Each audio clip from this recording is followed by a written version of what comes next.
starting to I get excited for these now. I'm getting excited to come and just spill out my thoughts on our daily wealth building journey.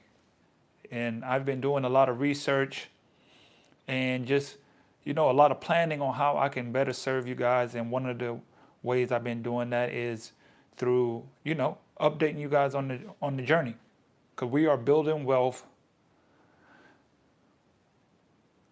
right now for the first time. Like, we're in the process of building wealth. We're athletes building wealth. We're professional basketball players. We're basketball players using our brand and using our mind to build wealth. And that is the journey I want to take you guys on. I'm going to take you guys on the journey to my first 100,000, to my first 250,000, and first million.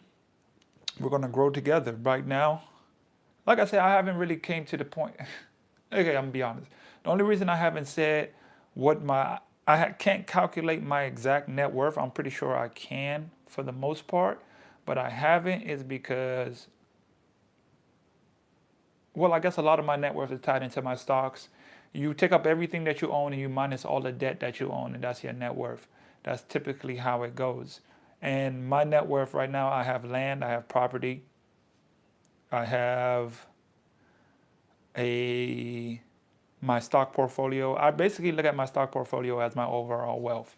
And I do not really take that into consideration for, my wealth. And I don't want to state that number because I don't want people to be all up in my business. My homeboy say facts, greed is the thief of joy. He was up $2,800 and then he blew $1,000, so he locked himself out. Same guy that blew the accounts. Now, where I'm at on the account, I locked myself out of my account. I was at $4,300 on my prop firm account. It's a live account, meaning that I'm able to get paid out. I'm able to get paid now. I just gotta, whenever I decide to take the money out, that's my money. So right now I have about $1,500 in that account. And if you know trading futures, that is very low because the way the price moves, the amount of contracts that I use, my base is five contracts on ES and NQ. A couple moves, it's a lot of money. So you got to know what you're doing. So that's why I don't want to risk it too much. And I kind of went off tilt. And when I mean I went off tilt, I went and I'm just trying to get this lined up just right. It's just not lining up just right. Well, when it says go off tilt really means like you just start trading out of fear and greed and trauma, and you start making a lot of bad decisions from your trading, and it's just like rage betting is another. It's the same psychology. You lose, and so you're trying to get it back. You double it down, and you're trading from a negative, trauma-filled place. Trauma-filled mindset, which never leads to good things. It never leads to you being in the place that you want to be with your trading. And that's where I'm at with my trading. My other account, I will show y'all the Robinhood account. I can't remember what it was last time, but we are starting to rebound a little bit. We're starting to rebound. Gold is finally starting to ramp its way back up. It's starting to come back. I'm only down 15% in that account on that option. On this option, I'm down 15%. I'm down $135. I was down 40%. Now it's crazy how options is because the longer you have it, the more time, the longer you have the option call, the better it is for you to make money because you're giving yourself a lot of time. Once it's closer, a month, 2 months, a strong swing in the opposite direction, it cuts into your option and it makes like you have to make this huge gain to gain all of it back. So once it's dropping, it's better to just cut it and wait and then get back in. It's better to do that, I believe, than just riding it out and letting it just tank and then try to ride it back up because you're not going to have enough time to make the money that you're looking for in that drop. And that's like, for example, where the price was at when I bought gold, this gold option, right? I bought the gold option. It dropped 40%, but I was up 20%.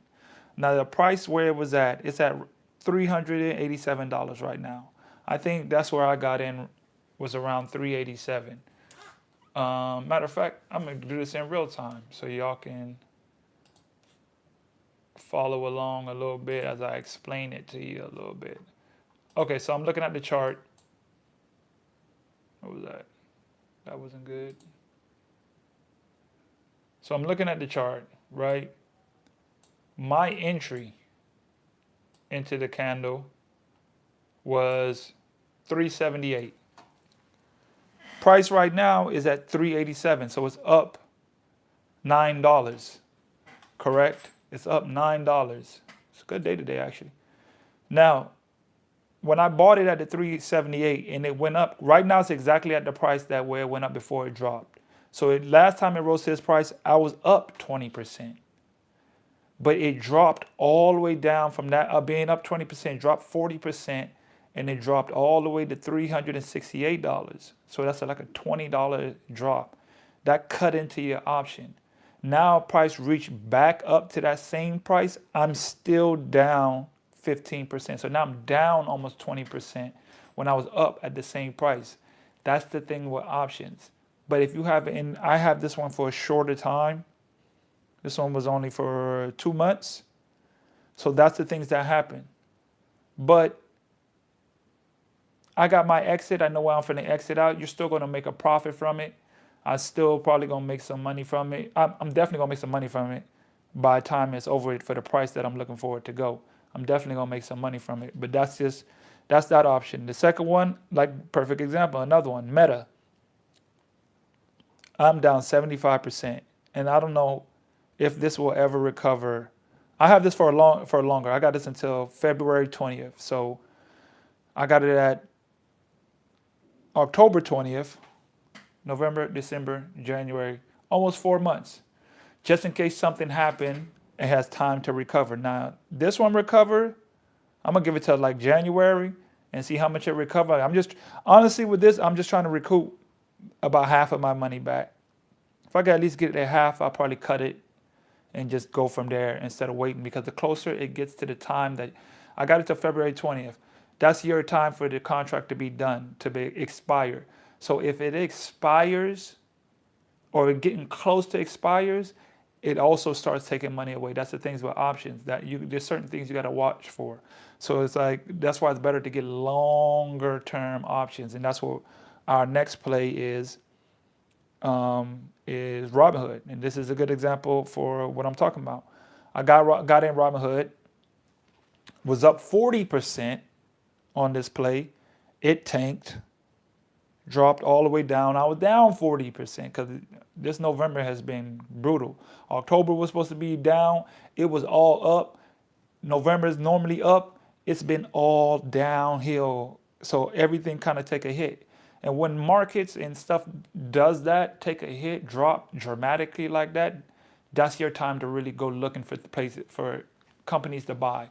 Because when they rebound, it's always going to be a huge rebound, and you're going to make a lot more money on. Yes.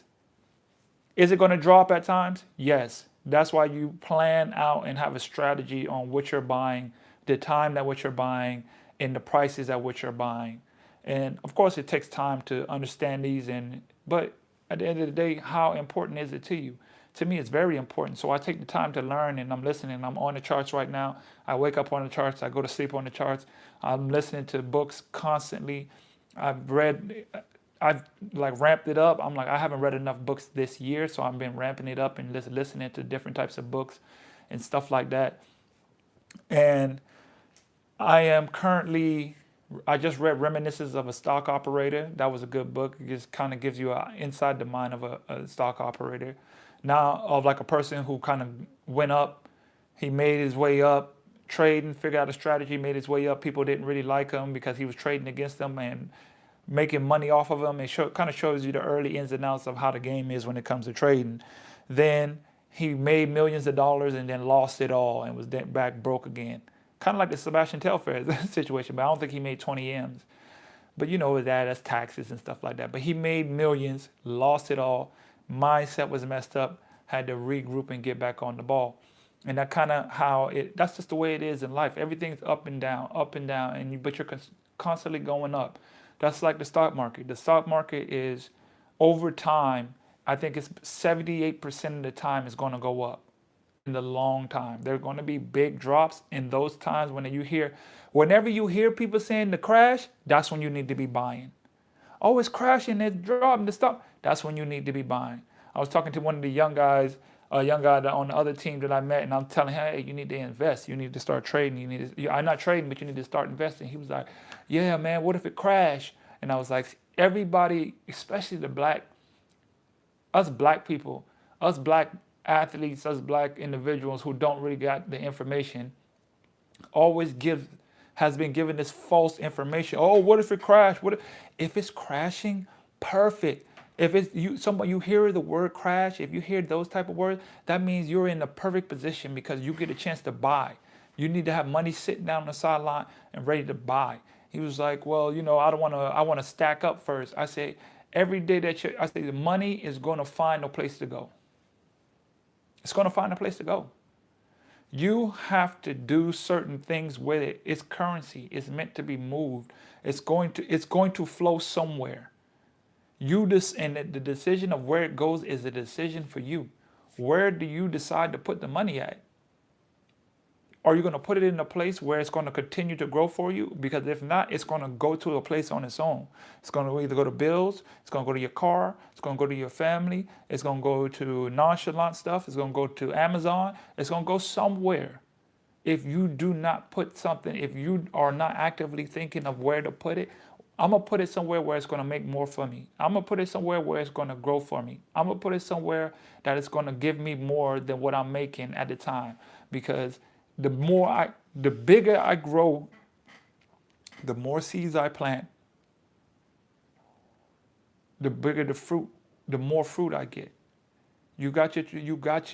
Is your foundational house. Every dollar you use is a brick towards building your financial house. I don't want just a house, I want a kingdom. I had a vision of a dream one day. It was like one of the most realest dreams. I can still remember it till this day. And I'm not gonna go through the entire dream, but I just remember the last part of the dream. I was speaking, I was distraught. I think I broke up with my girlfriend at the time. I was really in love with her. And was just having a hard time dealing with it. Just having a hard time dealing with the breakup. I was just so distraught. And I had a dream one night, and he was like, I just knew it was the voice of God. And it was just like, I was pulling a weight. I was dreaming of her. I was pulling a weight. And when I just remember her saying, oh, it's time for me to go. Kind of like how our breakup was. Because in the dream, it's so crazy how the dream was. It was like a movie. I was laying down. We were in our old apartment. We were chilling. It's like, wow, is this real? Like, it's so real. And next thing you know, we're walking down the street. It's walking down like a picture of 1800 street in London with the brick road and long big buildings and a dim fog light, just like a movie. And we're walking, and I can't see her, but I'm holding her. And then I just remember her saying, it's time to go. And I remember I tried to look back, but I couldn't look back. I couldn't turn my head, and I couldn't look back, right? And then I'm walking, and I'm like, started crying because I'm like, no, I don't want to let go. I don't want to let go. And then she turned into, it's like I could see something forming, and it was her turning into like this huge weight. It was a huge weight I was pulling. I was pulling this huge weight. It's crazy how symbolic all of this stuff is. And I'm pulling the weight, and I'm crying, and I don't want to let go, and I don't want to let go. And I come to this, like, picture one of like a castle, but like just one of the cylinder parts of the castle that goes up, like where Cinderella be at, or Rapunzel, who she's looking down, and she's in that tall part of the castle. And so I walk up to that part, and I'm looking up at the castle, and it's like halfway, that part is halfway built up. And at the bottom, it was like all of the trials and tough situations that I have been through in this trophy case at the bottom of the castle. And to me, it was like, this is all the things that God has taken me from. And and brought me out of. And these are the goals that I have been able to accomplish from all the trial. It wasn't like materialistic things. It was situations and circumstances that I overcame were the trophies and gifts that I had. It was all the achievements that I had built up. And that was, to me, that what I took it as, it was the representation of God showing me, like, look at what I've already, well, look at all the accomplishments that you've already achieved. Look what you've already been through. This is what you're building. And that was the representation of, you're building up an empire. You're building up a castle. A castle is its own empire. This is your kingdom that you have to build up. And you've already been through. This too shall pass. This situation will also pass. You will also get over this. You've been through so many other situations. This is just your reminder. This is just your reminder. And the weight that was in my hand, I looked down, was a perfectly square brick. Like, pictured like this is a brick. It was like perfect. And right in front of me was a slot. So it was like this other circumstance that I was going through is also a part of what's building my kingdom, and a part of another situation that I'm able to overcome. And I understand I'm building up my kingdom, and God is helping me build my kingdom, and He's showing me, like, this is just another brick, and I just slid it right in. It fit perfectly. It just fit perfectly in there. And I just looked up and I seen what is in front of me of what I'm building and what's the purpose of all the stuff that's happening to me in life and in that moment. And it was so surreal to me, and I'll never forget that, because it's just a symbolization of what I know, what I'm doing all this for, why I'm here, what I'm building. I know is a bigger purpose. I know all these trials and tribulations, all these stuff, especially when you're dealing with money, is going to have. But the overall goal, the overall achievement of what I'm trying to do, I know because I've seen it. I heard God's voice in my head speaking it to me loud and clear. I could, undeniable, undeniable. I heard the words. I heard the words. And so I just want to relay that to you guys. And you just understand that you have to build your own foundation, your house, your kingdom, whatever that is. I always say you need to build your own financial house. That's exactly what you're doing. You have to build it brick by brick. That's dollar by dollar, cent by cent. You need to build that foundation by yourself, building your financial house brick by brick. And we're going to do that together. That's my goal, is for us to do it together. And I'm just being transparent. I'll go over the last option. Today we're up $243. I don't remember what I was last time. I think we was at like 3,800 or something. We are now at 4,857. This goal for this account is to grow this to $100,000. We're growing this account to $100,000. In my other account, I haven't reached $100,000 invested in my long-term account where I put my long-term shares. We're at like probably 60,000. We're at like probably $60,000 there. But in this account, we're going to grow this account 4,857. The last time I showed this account was at like 3,800. We're going to grow this account to $100,000. And I'm going to show y'all every single play that I take in order to get to that. Goal. The last contract of Robinhood, we are down 5%. 5%. We are down 5%. We was down 40, but we're only down 5%. And then in this contract, because now that I understand the futures and how you can make so much money in futures, I have been take some of that money, couple grand, 5,000, put it into a long-term option contract like this one. Something happens, it goes down. I still have on this until 2027, March 20th, 2027. That's a year and a half to let this baby cook, to let it cook, to let it cook. So, and I bought it August 23rd. So 1 month, I've only had it 1 month. It went down and I'm only down 5%. I have another 15 months on it to let it grow. Have to start thinking of the longer term aspect. Now in this account, I'm going to be making my own plays because I have my own strategy and I want to show y'all exactly like plays I take, why I take them.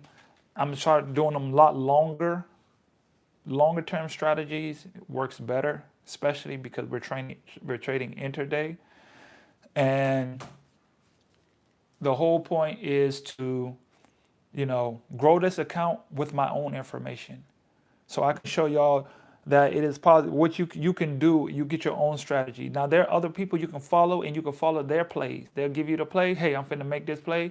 You could take it if you want to, and then boom, and you see how you do. Now I ran this account up before. And then I lost that one or two plays could take you out. But I was building from a different place. And now I'm rebuilding, trying to make better decisions. It's all I learned. This is the first year. This is the first year I actually started trading. Intraday trading is pretty much day trading. Longer term trading is like options where you hold it. Swing trading. Leap trading is when you hold it for like over like a year or so. Swing trading is like more than 2 weeks to a couple months. I like to use those for options. And then I got my Roth IRA. Everybody needs to have their own Roth IRA. You have to get a Roth IRA. I use Fidelity. That's where I put in, and you have to buy shares. That's where I build my foundation. Is in shares.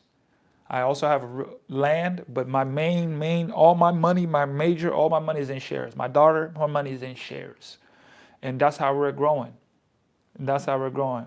As far as my intraday trading, as I said, I had one account. I now have two accounts. It is not live, but the other one you have to pass the combine. I didn't. It's like they have a rule. If you make more than $1,500 a day in the combine, you have to make an additional $1,500 to show that you're consistent. But once your account is live, you can make as much money as you want, and it don't really matter. I particularly I locked myself out of one account because I had got to like $4,300, and I said I'm trying to get it to 10K before I take any money out, and I'm down to like $1,600 because I went off tilt. I started over trading and taking bad trades and just doing a whole bunch of dumb stuff. And now I say, let me lock myself out, and I locked out, taking trades when I'm not supposed to be taking trades outside of market hours, and the whole concept of it was you're trying to rush the process and rush to get the money so fast and not just being patient and waiting for things to set up and line up. Today, I took a trade. I made like 2 bands, and that was only because I was patient. I waited. I seen it. I seen the entry. I waited for it, and I pounced on it. And that's just one thing that you have to, just be aware of. And it's all about a patience game. It's all about the internal game. It's not really about, one thing trading to do is going to expose all your weakness, your impatience, your traumas, your fears. It's going to put all of it out there in Front Street. And it makes you go into yourself even more. And I'm so grateful I found this trading because it makes me reflect myself more than I've ever had in my entire life, because there's no different feeling from just watching yourself losing 2,000, 1,000, just losing money on the thing and going back in there and losing. It messes with your mind. It really shows the inefficiencies that you have, that we all have. And you're going to go through it, and that's okay.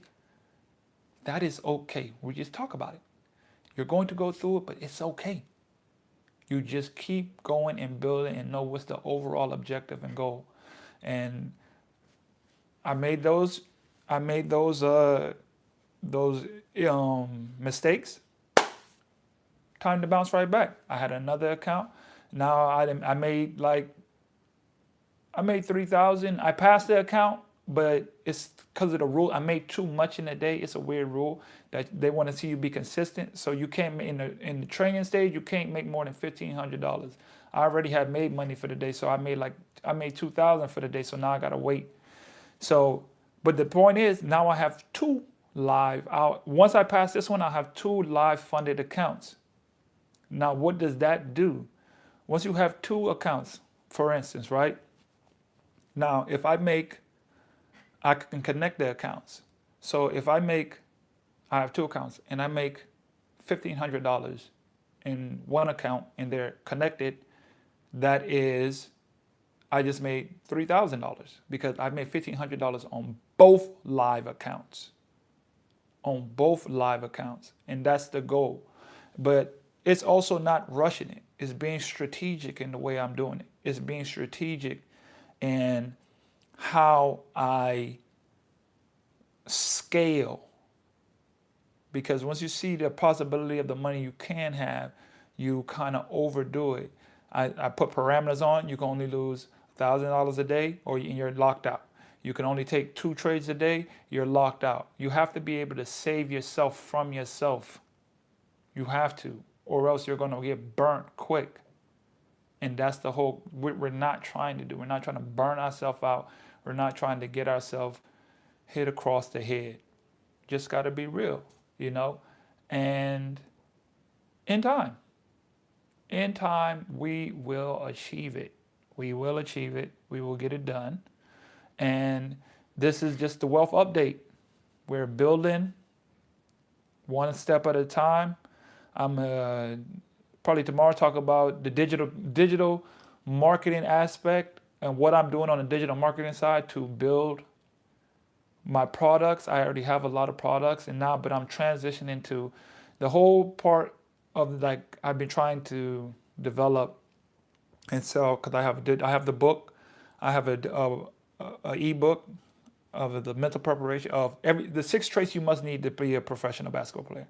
I have that book. 6 must-have traits to become an overseas basketball player. Like before you can get the basketball money, you must know what it takes to become a basketball player.